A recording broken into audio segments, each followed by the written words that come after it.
doctor Miguel Andrade Padilla ya está con nosotros, nuestro pediatra, por supuesto, para hablar acerca de este tema que es la difteria, que me gustaría empezar, o sea, bueno, ya decía en el inicio que es una infección de vías respiratorias, pero ¿cuáles son los síntomas de la difteria? Correcto.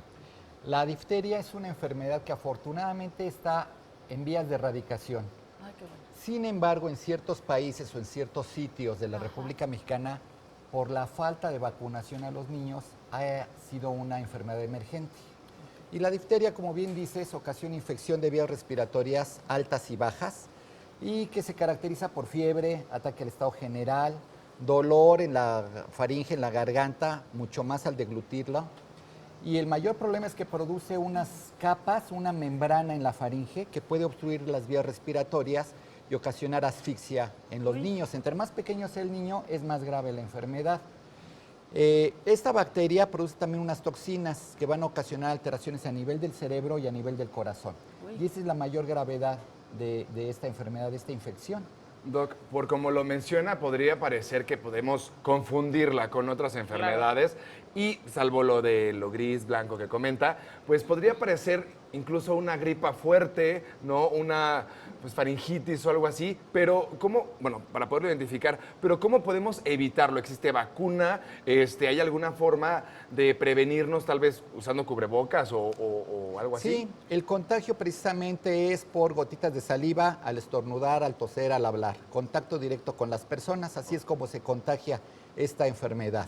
Okay. Sí la podemos prevenir afortunadamente, tenemos un esquema de vacunación muy completo en nuestro país y la vacunación es en los niños a los 2, 4, 6 meses de edad.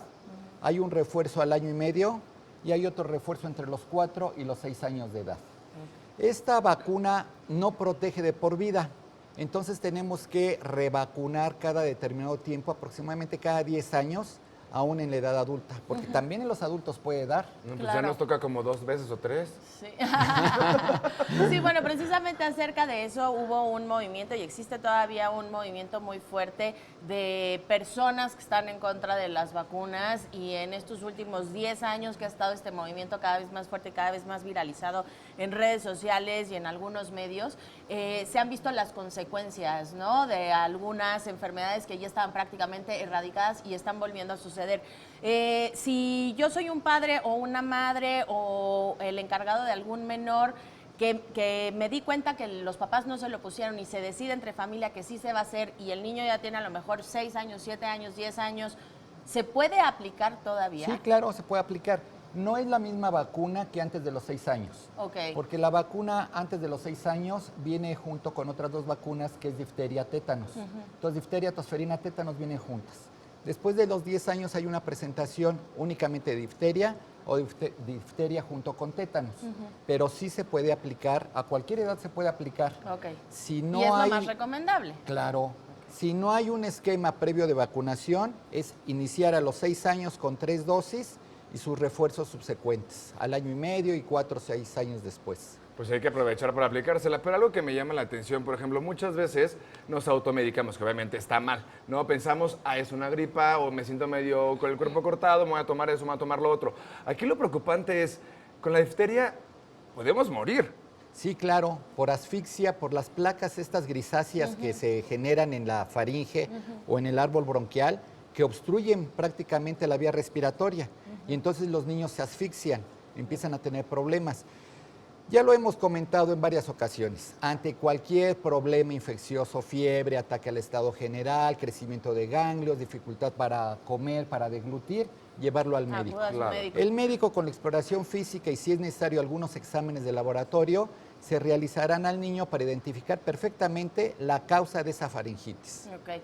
Oye, Doc, ¿y tiene cura y cuál es el tratamiento o el estudio que se tiene que hacer para, bueno, si se diagnosticó difteria y entonces continuar con un tratamiento? Porque como comentaba Andrés, pues la verdad es que los síntomas suenan a casi cualquier gripa, ¿no? Cualquier faringitis, así es. El tratamiento se da con antibióticos. Okay. Pueden ser penicilina, derivados de la penicilina, betalactámicos, cefalosporinas. Se puede dar el tratamiento y la antitoxina específicamente para la difteria también. Entonces, sí hay tratamiento, pero hay que evitar las complicaciones neurológicas, las complicaciones del corazón, Claro. las complicaciones de la obstrucción de las vías respiratorias, la asfixia. Ok, y ahora, ¿cuáles son las medidas preventivas que podemos tener? Tal vez ya estamos vacunados, pero obviamente como no hemos tenido los refuerzos de cada 10 años, ¿cuáles son las medidas preventivas que podemos tener tanto para los niños en casa como nosotros adultos? Cuando ya existe el diagnóstico en una persona de difteria, hay que aislarlo. Cuarentena. Aislarlo cuando menos 2 semanas. Evitar el contacto con las personas.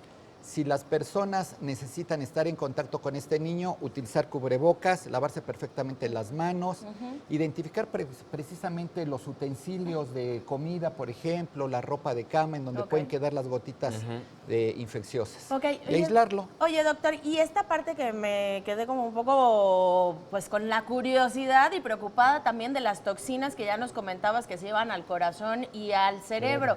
¿Qué provocan estas toxinas? Porque entonces no nada más es el cuidado de que se puede asfixiar el niño o el adulto, sino las toxinas. ¿Qué provocan? ¿Cuáles son las secuelas de En ellas? el corazón produce inflamación del músculo cardíaco, se llama miocarditis. Ok. Y produce una alteración en el funcionamiento precisamente del corazón. Y a nivel de cerebro neurológico produce parálisis, convulsiones, ataque en la función cerebral. Eso está muy fuerte. Entonces, Sí, eso claro. es una de las situaciones más graves. Doctor, muchísimas Muchas gracias por traernos gracias. esta enfermedad que, aunque muchos pensaban que ya está erradicada, nuevos brotes han surgido y pues es importante, ante cualquier molestia, acudir a su médico, no automedicarse y también tomar las prevenciones de si va a estornudar, póngase el brazo. Si está en un lugar cerrado, pues evite como que su saliva esté en contacto con otras personas o bien cubrirse de otras personas.